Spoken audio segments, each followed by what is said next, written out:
किसान भाइयों नमस्कार, स्वागत है आप सभी का आपके अपने चैनल मेरी खेती में। किसान भाइयों, सब घर में पशु पालते हैं और पशुओं से मुख्य आमदनी का स्रोत है वो है दुग्ध। दूध बड़ी मुश्किल से मिलता है।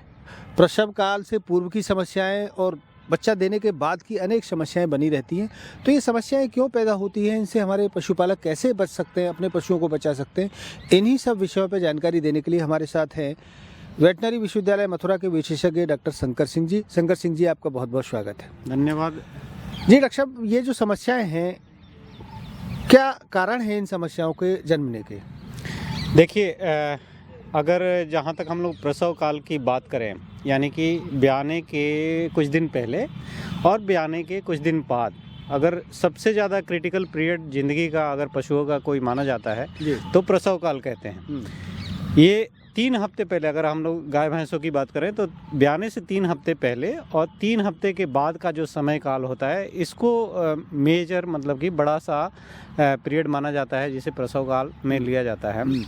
और इसी पीरियड में सबसे ज़्यादा समस्याएं आती हैं। समस्याएं आने के पीछे कारण ये है कि बदलाव होता है शरीर में। आप समझिए कि एक दिन पहले तक पूरा शरीर इस बात के लिए लगा होता है कि बच्चे को पेट के अंदर रखना है, और एक ही दिन में अगले ही पल उसको बच्चे से बाहर निकालना होता है और दूध बनाना शुरू करना होता है, जो उसके बच्चे को जिंदा रखना है। बच्चे को पेट के अंदर, गर्भ के अंदर रखना और ब्याने के बाद इमीडिएटली दूध बनाना, ये दोनों ही प्रक्रियाएं एक दूसरे के विपरीत हैं। तो जब भी आप किसी भी चीज़ के चलते अगर आपको लगेगा सडन बदलाव आएगा, जैसे हम लोग भी गर्मियों से एकदम से ठंडे में चले जाते हैं, तो शरीर में सडन चेंजेस जो तत्कालिक बदलाव आता है, तो शरीर बहुत ज़्यादा स्ट्रेस में जाता है, तनाव होता है, तनाव होता है और दबाव पड़ता है। और उस समय क्या होता है कि जो बीमारियों से लड़ने की क्षमता है वो घट जाती है और उसके बाद पशुओं को बीमार होने की संभावनाएं बढ़ जाती है। इसीलिए किसान भाइयों ने देखा होगा, ज़्यादातर समस्याएं जो हैं पशुओं में उसी समय जब प्रसव पीड़ा होता है, प्रसव के बाद, तो भी चारा वो नहीं खाएगी, या जब बच्चे का साइज बढ़ जाता है तो उसके पेट का साइज कम पड़ जाता है, इसलिए कम चारा खाती है। उसको आउटपुट तो उतना ही देना है, यानी कि दूध भी बनाना है, बच्चे को पालना है, दूध में कोई कमी नहीं आती है। और नेचर ने ऐसा बनाया है कि वो खाए या ना खाए, दूध तो बनना ही है, क्योंकि उसको ऊपर वाले ने ऐसा बना दिया है, प्रकृति ने बनाया है कि उसके बच्चे के लिए दूध उसको चाहिए ही चाहिए। तो वो खाए या ना खाए, दूध बनना है। डॉक्टर साहब, दूध बनने के लिए बहुत ज़रूरी चीज़ों में एक तत्व की बात आप लोग करते हैं, कैल्शियम जी। तो इसकी क्या भूमिका है पशु के स्वस्थ रहने में, दुग्ध उत्पादन में? देखिए, जो कैल्शियम है ये शरीर के, अभी मैं आपसे बात कर पा रहा हूँ, मुंह चला पा रहा हूँ, हाथ उठा पा रहा हूँ, खड़े हैं हम लोग, सब में कैल्शियम का रोल है जी। तो कैल्शियम अगर शरीर में न रहे तो फ्लैसिडिटी हो जानी है, हम कुछ भी नहीं कर सकते। तो हर काम के लिए कैल्शियम चाहिए। तो जो पशुओं का खाने का तरीका है, इनका हमारे जैसा नहीं कि हमें भूख लगी है तो हमें खाना दे दो। इनका जो खाने का भूख जो है वो मेनली इनके पेट की चाल से रेगुलेट होता है। यानी इनके पेट में चाल होता है, फिर ये रौंद करते हैं, उसके बाद वार करते हैं, फिर आगे की तरफ चारा जाता है, एक स्टेस्टा बनता है। ये सारे काम के लिए कैल्शियम चाहिए। इसी तरह से अगर बच्चे को निकलना है, यानी कि प्रसव होना है, तो यूट्रस में कंट्रैक्शन होना है, तो कंट्रैक्शन करने के लिए कैल्शियम चाहिए। तो हर काम के लिए। इसी तरह से अगर आपको जेर निकालना है तो ब्याने के बाद अगर कैल्शियम लेवल लो होगा तो यूट्रस में कंट्रैक्शन नहीं होगा, और कंट्रैक्शन नहीं होगा तो फिर उससे जेर नहीं निकलना है। पूरे बॉडी को होल्ड करने के लिए कैल्शियम चाहिए। अगर कैल्शियम नहीं है उस समय, उस सफिशिएंट मात्रा में खून में अवेलेबल नहीं है, तो क्या होगा, होल्ड नहीं होगा, तो पूरा बच्चेदानी निकल के बाहर आ जाता है। तो उसी से फूल निकलना या बेली फेंकना, ये तमाम तरह की समस्याएं हैं। इसी तरह से थनैला बीमारी। तो मैं कह रहा था कि इम्यूनिटी डाउन होनी है और कैल्शियम का मेजर रोल है। तो अब हम लोगों को इस बात की चर्चा करनी होगी कि कैल्शियम इतना जरूरी है तो ये आता कहाँ से है जी। अगर आप देखें तो कैल्शियम के 2 ट्रांसपोर्ट मतलब कि सोर्स हैं। एक तो खून है, दूसरा जहाँ से वो सप्लायर है, एक तरह से कह दीजिए कि वहाँ मिडिल मैन की तरह खून काम करता है। और वो अगर मिल्क बनना है या कोलेस्ट्रॉल खीज बनना है, उसके लिए कैल्शियम देगा। जहाँ भी रिक्वायर्ड है वो कैल्शियम खून के माध्यम से जाएगा। लेकिन खून में जो कैल्शियम की मात्रा है वो कभी भी सफिशिएंट नहीं होती है। कम ही जितना रहती इतना अभी मैं आपको समझा दूं कि 1 लीटर खीज बनने के लिए 2.3 ग्राम कैल्शियम लगता है।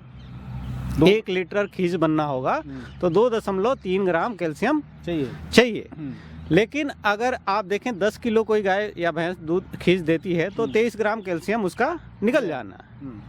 पूरे शरीर में अगर आप नापेंगे तो जो कैल्शियम का ब्लड में लेवल होता है 10 से 12 मिलीग्राम पर डीएल होता है, यानी कि 100 ml ब्लड में 10 मिलीग्राम कैल्शियम रहता है। अगर आप 100 लीटर भी खून मान लें, 100 लीटर तो होता नहीं है, 40 लीटर से 50 लीटर होता है एक शरीर बड़े गाय के भैंस के शरीर में खून, तो 100 भी मान लें तो 10 ग्राम ही कैल्शियम है। जबकि दूध के लिए ही रोज उसको 23 ग्राम चाहिए। तो जो उसको सप्लायर है, जो मिडिल मैन है, जो उसको कैल्शियम देता है, वो कभी भी सफिशिएंट नहीं दे पाता है। तो इसको सफिशिएंट अमाउंट में बनने के लिए सारा कैल्शियम हड्डियों से निकल के आना है जी। यानी कि जो कैल्शियम का सोर्स है वो मेजर जो रिक्वायरमेंट है वो हड्डियों से ही पूरा होना है। तो कभी भी कैल्शियम की कमी, लोगों में लगता है कि कैल्शियम की कमी होगी, कमी नहीं होती है। मैं जैसे बता रहा था, कमी कहाँ होगी, खून में होगी। तो खून तो सप्लाई उसके लिए सफिशिएंट है ही नहीं किसी भी तरह से, तो कहाँ से वो भरपाई कर पाएगा। यानी कि अगर किसी भी कारणवश से हड्डियों से कैल्शियम तेजी से निकल के खून में नहीं आएगा, तब खून में कैल्शियम की लेवल जो होगा वो डाउन हो जाएगा और तमाम तरह की समस्याएं आने लगती हैं। ज़्यादातर पशुओं में जो भी ब्याती है सब में कैल्शियम लेवल लो होता है, लेकिन ज़्यादातर जो जानवर इसको कोप अप कर लेते हैं, अपने हड्डियों से कैल्शियम स्पीड से निकाल लेते हैं। जिनकी रफ्तार तेज होती है उनमें कोई समस्या नहीं होती है, वो 48 घंटे के अंदर अपने आप को नॉर्मल कर लेते हैं। हाँ, कई पशुओं को देखा है ब्याने के बाद में एकदम से उनका स्वास्थ्य गिर जाता है, हड्डियां दिखने लगती हैं, बस कहते हैं ये तो ब्यांत में कटती है। हाँ, वो दूसरी चीज़ है, वो बॉडी फैट मोबिलाइजेशन है, वो अलग चीज़ है। लेकिन कैल्शियम हड्डियों से निकल के आनी है, हड्डियाँ थोड़ी खोखली हो जाती है, एक तरह से कह लीजिए हड्डियाँ वहीं रहेंगी, लेकिन उसको ऑस्टियोपोरोसिस हम लोग कमजोर हो जाती हैं, हड्डियाँ कमजोर हो जाती हैं, वहाँ से कैल्शियम निकल के उसके मिल्क के लिए आते रहता है। तो ये तेजी से निकले, इस बात का किसान भाइयों को ध्यान देना जरूरी है। यानी कि आप अगर चाहेंगे कि कैल्शियम खिला करके आखिरी समय ब्यात के बाद या ब्याने के तुरंत जो कैल्शियम की रिक्वायरमेंट है उसकी अगर हम पूर्ति कर पाएँ तो संभव नहीं है। यानी आपको टारगेट क्या करना होगा कि हड्डियों से कैल्शियम को तेजी से निकालने देना है। तभी भर पाया होगा। अगर आप हड्डियों से कैल्शियम तेजी से निकलेगा तो खून में अवेलेबल जितना रिक्वायरमेंट है उतना रहेगा और सारी चीज़ें नॉर्मल चलती रहेंगी। तो हड्डियों से निकलने के लिए एक हार्मोन की ज़रूरत होती है, वो उसे हम लोग पैराथायरॉयड हार्मोन कहते हैं, और ये दिमाग में एक ग्रंथि होती है पैराथायरॉयड ग्लैंड, उससे निकलता है। और वो तब निकलता है जब कैल्शियम का लेवल खून में कम हो जाए क्योंकि वो फीडबैक मैकेनिज्म है, वो ऐसा दिमाग का रेगुलेशन है। हड्डियों से क्यों निकालेगा, जब तक जरूरत नहीं रहेगी तब तक वो हार्मोन नहीं निकलेगा और हड्डियों पे काम करता रहेगा, नहीं करेगा। अच्छा, जब काम करने लगेगा तो कैल्शियम निकल के आएगा। लेकिन अगर खून में लेवल नॉर्मल रहेगा तो मैसेज जाता है उसको कि हमें कैल्शियम की जरूरत नहीं है, तो वो नहीं निकलता है। लेकिन जैसे ही कैल्शियम लो होगा उसको मैसेज जाता है कि हमको कैल्शियम की ज़रूरत है और आप काम करो और हड्डियों से कैल्शियम निकाल के हमें दो, वो फिर एक्टिवेट हो जाता है। एक बात आपने नौसादर का जिक्र किया था, नौसादर का क्या रोल रहता है पशुओं के दुग्ध उत्पादन में और रोग संक्रमण को दूर बनाए रखने में? जी, मैं इसी पे आ रहा था दिलीप जी कि जो स्पीड है कैल्शियम वो कैसे होगा, तो कैसे ये हार्मोन काम करता है, इस पे हम लोग थोड़ी सी चर्चा कर लेते हैं। कि जो कैल्शियम निकालने के लिए जो मैं कह रहा था कि कैल्शियम लेवल लो होना आवश्यक है। यानी कि आखिरी समय में जब ब्याने के 10 दिन 20 दिन 1 महीने रह जाते हैं, उस समय अगर कोई किसान भाई कैल्शियम अपने पशु को खिलाते हैं तो खून में कैल्शियम की मात्रा ज़्यादा रहती है, तो ज़्यादा रहेगी तो वो मैसेज उसको नहीं जाएगा और खिला के, अभी मैं बता रहा था कि आप कैल्शियम का पूर्ति नहीं कर पाएंगे। तो जो हड्डियों से निकलने की रफ्तार है वो कम हो रहेगी, जाएगी। स्लो हो जाएगी और आपका पशु बीमार हो जाएगा। यानी कि शरीर काम करना बंद कर देगा, उसको मैसेज मिलेगा नहीं, वो अपना हड्डी कैल्शियम का अपना प्रोडक्शन नहीं निकालेगा, तो नहीं निकालेगा तो आप भरपाई उसका 24 घंटे में नहीं कर पाएंगे। तो उस समय ब्याने के बाद उसको ज्यादा कैल्शियम की ज्यादा जरूरत होगी, कैल्शियम की फीस में, बिल्कुल दूध में। बिल्कुल बिल्कुल। तो आपको क्या करना है कि आखिरी समय जब ब्याने का रह जाए 1 महीना पहले कैल्शियम बिल्कुल नहीं खिलाना है। बाकी ये एकदम उल्टा दिमाग में है लोगों के कि कैल्शियम खिलाने से कैल्शियम की पूर्ति, आखिरी समय में कभी भी कैल्शियम नहीं खिलाना चाहिए, नहीं खिलाना है। आखिरी महीने जब ब्याने का रह जाए तो कैल्शियम नहीं देना है। दूसरा काम क्या करना है कि कोई ऐसी चीज खिलानी है जो हड्डियों से कैल्शियम को जल्दी से निकलवाए।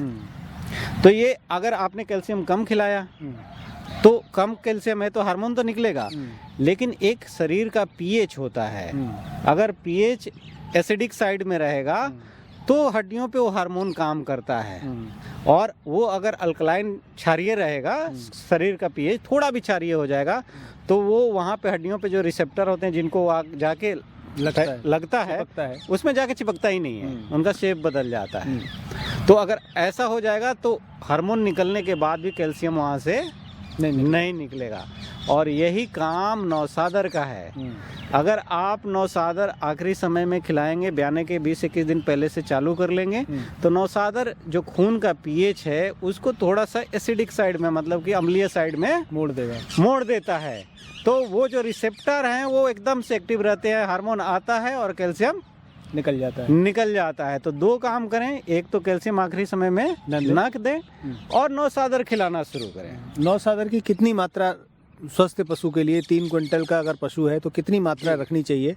दिन में 1 बार देना चाहिए, 2 बार देना चाहिए? बिल्कुल सही सवाल है। 2-3 चीज़ों का ध्यान देना है। ये जो नौसादर हम खिला रहे हैं ये हड्डियों से कैल्शियम निकालना है। तो नौसादर एक पशु जो 300 से तो ज़्यादा ही 400 किलो की होती है, पहले ब्यात वाली गाय भैंस को नहीं देना है। ये पहला ध्यान रखना है, पहले ब्यात वाली गाय भैंस को नहीं देना है। और जो दूसरे ब्यात से है उसको आपको 50 से 60 ग्राम रोजाना दिन में 1 बार कम से कम 5 दिन तक देना है ब्याने से पहले। और आप 21 दिन पहले चालू कर लें तो बहुत अच्छा है। कम से कम इसको काम करने में 5 दिन देना है कम से कम है, और ज़्यादा से ज़्यादा 45 दिन तक आप दे सकते हैं जी। तो 50 से 60 ग्राम नौसादर आप एक पशु को रोजाना खिलाएंगे। जिस दिन उसका बच्चा आ जाता है, ब्याह जाती है, उस दिन आपको बंद कर देना है। तो इससे आपका जो काम है कैल्शियम वाला वो आसान हो जाएगा। नौसादर में एक समस्या आती है कि ये कड़वा होता है तो पशु पसंद नहीं करता है। दूसरा एक कोरोसिव हम लोग कहते हैं, मतलब कि इसको अगर डायरेक्टली खिलाएंगे तो मुंह में छाले पड़ जाते हैं। तो कभी भी नौसादर कूट लीजिए आप, उसको चुनी में या चोकर में या जो भी उसका बाटा है, उसका दाना है, उसमें मिला लीजिए, तब खिलाएं तो वो मुंह में जो छाले पड़ने वाली समस्या है वो नहीं होगी। तो इस तरह से करके आप कैल्शियम को शरीर से तेज़ी से निकलवा सकते हैं। और कैल्शियम जब तेज़ी से आएगा तो जेर जल्दी गिरेगा, थनैला नहीं होगा, उसका पेट का चाल सही रहेगा तो चारा सही से पकड़ेगी, तो जल्दी से अपने सारे सिस्टम को वो नॉर्मल कर लेगी और बीमार नहीं पड़ेगी। बीमार जब नहीं पड़ेगी तो प्रोडक्टिविटी बना रहेगा तो किसान की आय जरूर पड़ेगी। तो इतना खाली ध्यान देना है और लगभग कई समस्याओं से निजात पाया जा सकता है। जी डॉक्टर साहब, आपने बड़ी महत्वपूर्ण जानकारी हमारे पशुपालक भाइयों के दी। आपका बहुत बहुत धन्यवाद। किसान भाइयों, हमारा चैनल सब्सक्राइब करें, लाइक करें, ताकि हम नई वीडियो, नई जानकारी आप तक पहुंचा सकें। नमस्कार।